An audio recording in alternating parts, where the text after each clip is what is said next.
শুভ সকাল বন্ধুরা। আজ আমি নিয়ে এসেছি একটি গল্প।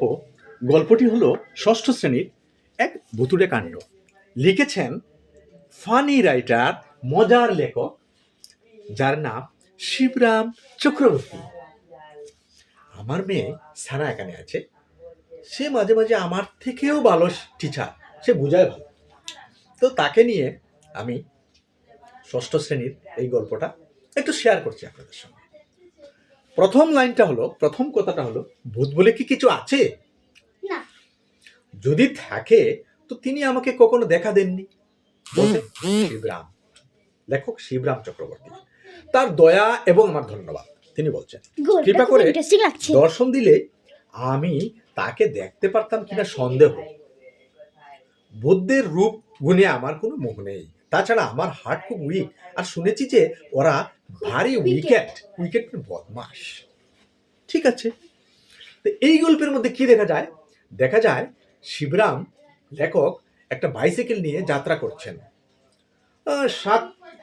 7 মাইলের মতো তিনি যাত্রা করার পরে রাস্তায় তার সাইকেলটা বাস্ট হয়ে যায়, চাকাটা বাস্ট হয়ে যায়।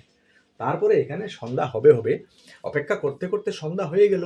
তিনি পিছনে যাবেন না সামনে যাবেন? পিছনে গেলে 7 মাইল পিছন দিকে যেতে হবে, আর সামনে গেলে 5 মাইল যেতে হবে। তো তিনি সন্ধ্যা হয়ে গেল, তার কাছে একটা ছোট্ট টর্চ ছিল। তো একে একে প্রথম একটা তিনি অপেক্ষা করছেন, ভয়ে হচ্ছে। হঠাৎ করে একটা লরি এলো। লরিটাকে তিনি টর্চ দেখালেন এবার ঘুরিয়ে ঘুরিয়ে। লরিটা থামলো না। তাহলে তিনি বিরক্ত হলেন, শালা লরিটা থামলো না। তারপরে উনি একটা আস্তে আস্তে দেখা গেল একটা গাড়ি আসছে, একদম কচ্ছপের গতিতে, ধীরে ধীরে ধীরে ধীরে। প্রথম দেখা গেছে হলুদ দুটি চোখ, বাঘের মতো। তারপরে মনে হলো না, বাঘটাক না। আস্তে আস্তে দেখা গেল কুয়াশার ভিতর থেকে বেরিয়ে এলো একটা গাড়ি। ধীরে ধীরে যাচ্ছে, থামছেও না, কথাও বলছে না। তারপরে এত ধীরে ধীরে যাচ্ছে, উনি গাড়ির হাতলটা, হ্যান্ডেলটা দিয়ে দরজাটা খুলে উনি ঢুকে গেলেন গাড়ির ভিতরে। ঢুকে তো বলছেন, ড্রাইভার বাবু আমাকে লালমোড়ে নামিয়ে দেবে। ওই লালমোড়টা যে এখানে ডাক্তার সাহেবের বাড়ি। হঠাৎ করে দেখে এখানে তো গাড়িতে কোনো ড্রাইভার নেই। উনি ভয় পেয়ে গেলেন, মুখ দিয়ে কথা বেরোচ্ছে না। তারপরে উনি চিন্তা করতে করতে গাড়ি থেকে নামলেন না, বসে রইলেন, ঘুমিয়ে গেলেন।